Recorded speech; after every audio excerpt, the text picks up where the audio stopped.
Thomas Goes Fishing. Thomas's branch line had a station by a river. As he rumbled over the bridge, he would see people fishing. Sometimes they stood quietly by their lines. Sometimes they were actually jerking fish out of the water. Thomas often wanted to stay and watch, but his driver said, "No. What would the fat controller say if we were late?" Thomas thought it would be lovely to stop by the river. "I should like to go fishing," he said to himself longingly. Every time he met another engine, he would say, "I want to fish." They all answered, "Engines don't go fishing." "Silly stick in the muds," he would snort impatiently. Thomas generally had to take in water at the station by the river. One day he stopped as usual, and his fireman put the pipe from the water tower in his tank. Then he turned the tap, but it was out of order and no water came. "Bother," said Thomas. "I am thirsty." "Never mind," said his driver. "We'll get some water from the river." They found a bucket and some rope and went to the bridge. Then the driver let the bucket down to the water.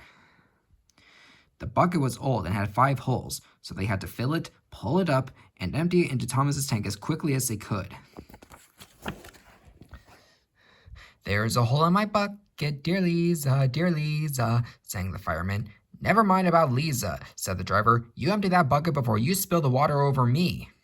They finished at last. "That's good. That's good," puffed Thomas as he started, and Annie and Clarabelle ran happily behind.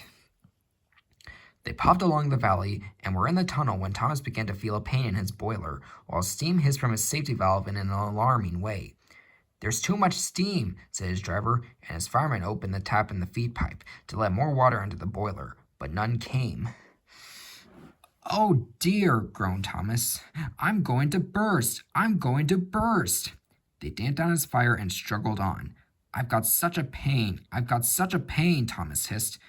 Just outside the last station, they stopped, uncoupled Annie and Clarabelle, and ran Thomas, who was still hissing fit to burst, on a siding right out of the way. Then, while the guard telephoned for an engine inspector, and the fireman was putting out the fire, the driver wrote notices in large letters, which he hung on Thomas in front and behind. "Danger! Keep away!" Soon the inspector and the fat controller arrived. "Cheer up, Thomas," they said. "We'll soon put you right." The driver told them what had happened. "So the feed pipe is blocked," said the inspector. "I'll just look in the tanks." He climbed up and peered in. Then he came down. "Excuse me, sir," he said to the fat controller. "Please look in the tank and tell me what you see." "Certainly, Inspector." He clambered up and looked in and nearly fell off in surprise. "Inspector," he whispered, "can you see fish?" "Gracious goodness me," said the fat controller. "How did the fish get there, driver?" Thomas's driver scratched his head. "We must have fished them from the river," and he told them about the bucket. The fat controller laughed. "Well, Thomas, so you and your driver have been fishing, but fish don't suit you, and we must get them out."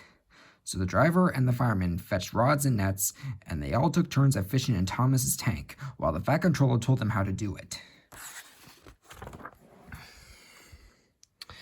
When they had caught all the fish, the station master gave them some potatoes.